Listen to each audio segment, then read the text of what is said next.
हर companies को अगर देखा जाए तो वो कंपनीज एआई के अंदर ही इन्वेस्ट कर रहे हैं। हंड्रेड ऑफ बिलियंस डॉलर्स कोई कंपनी इन्वेस्ट कर रही है, कोई मिलियंस डॉलर इन्वेस्ट कर रही है। और हमें एक शक होता है कि क्या ये अगले 5 साल तक सारी की सारी जॉब्स चली जाएंगी या फिर इसके पीछे कोई और राज छुपा हुआ है।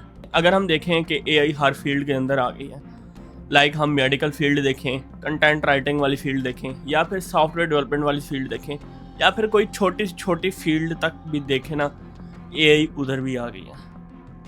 लेकिन सवाल ये है कि एआई सारी की सारी जॉब ले लेगा या फिर उस जॉब का तरीका बदल जाएगा। अगर हम देखें, माइक्रोसॉफ्ट ने अभी जॉब्स कम की हैं, ये अभी रिसेंटली उन्होंने 4500 जॉब्स कम किए हैं। उनका ये कहना है कि कुछ रिपीटेटिव टास्क जो है ना वो एआई से रिप्लेस हो गए हैं और इस वजह से जॉब्स कम हो रही हैं, ना कि ले ऑफ्स हो रहे हैं। और अगर काफ़ी ज़्यादा कंपनीज में देखा जाए तो ले ऑफ भी हो रहे हैं। लाइक ओरेकल ने I think 20,000 employees lay off किए थे और वो भी सुबह सुबह उनको ईमेल आई थी कि कल आपका लास्ट डे था। अगर ये ले ऑफ भी एआई की वजह से हो रहे हैं तो ये एम्प्लॉयज़ करेंगे क्या आगे, अपनी फैमिलीज को कैसे फीड करेंगे। और अगर देखा जाए, गूगल हो गया, ओपन एआई हो गया, या फिर माइक्रोसॉफ्ट हो गया, जितनी भी कंपनीज देखें, हर कंपनी में एआई के अंदर इन्वेस्टमेंट हो रही है। इवन ये सॉफ्टवेयर कंपनी जो क्लाइंट बेस जो काम करती है वो भी एआई के अंदर आ गई है। उसको भी एआई के अंदर आना पड़ा है क्योंकि एआई के बगैर उनका भी नहीं काम। मे बी एआई का रेवोल्यूशन इतना हाई हुआ है कि अब सीनियर लेवल के पर्सन भी नहीं ले रहे। और अगर देखें मेडिकल फील्ड के अंदर काफ़ी तरह के सॉफ्टवेयर्स एआई रिलेटेड आ गए हैं कि आपकी बीमारी वगैरह बता सकते हैं। और यहाँ तक आ गया कि यूज़र जो है ना वो मेडिकल असिस्टेंट भी एआई से ले रहा है। और अगर कंटेंट राइटिंग की बात करें तो कंटेंट राइटिंग हालांकि इतना होना नहीं चाहिए था, बट यूजर्स ने कर दिया है।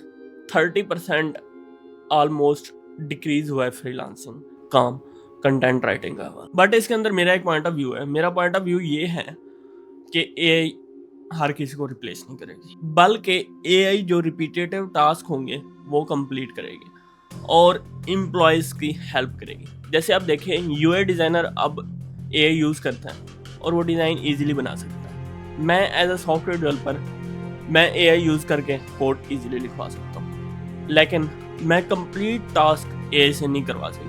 मतलब कि कंप्लीट प्रोजेक्ट एआई से नहीं करवा सकता। अगर करवाऊंगा भी ना तो वो परफॉर्मेंस का इशू आ जाएगा, या फिर इन द केस मेंटेनेंस जब होगी तो मेंटेनेंस में मुझे काफ़ी ज़्यादा इश्यूज फेस करने पड़ेंगे। और same is the case SEO के अंदर भी यही सेम चीज़ हो रही है। और अगर देखा जाए, जो पेशेंट्स हैं वो एआई का यूज़ करके, और एआई उनको मेडिसिन रिकमेंड कर रही है और एआई उनको इवन के थेरेपी तक दे रही है। एआई सारी जॉब्स रिप्लेस नहीं करेगी, बल्कि एआई काम चेंज कर देगी।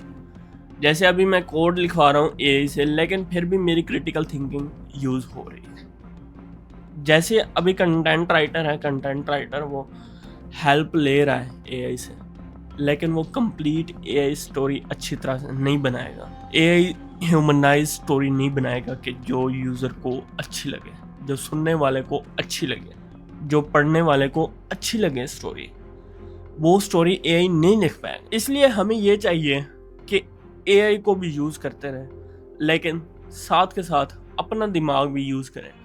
कहीं ऐसा ना हो कि हमारा दिमाग ख़त्म हो जाए और एआई हमसे ऊपर हो जाए। कुछ लोगों का ले ऑफ इसलिए हो रहा है कि वो एआई के रिवोल्यूशन से चेंज नहीं हो रहा है। जैसे एआई चाहता है वो वैसे चेंज नहीं हो रहा है। जैसे वो न्यू टेक्नोलॉजी चाहती है कि ये पर्सन भी चेंज हो, तो वो न्यू टेक्नोलॉजी उस तरह अडॉप्ट नहीं कर रहे।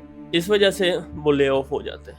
और कुछ जूनियर्स काफ़ी ज़्यादा इस चीज़ का फेस कर रहे हैं, क्योंकि जूनियर्स को most of the companies hire नहीं कर रहे, क्योंकि वो चाहती हैं कि हमें काम चाहिए और काम भी जल्दी चाहिए। और इन सम केसेस ये होता है कि जूनियर रह जाता है और सीनियर का ले ऑफ हो जाता है।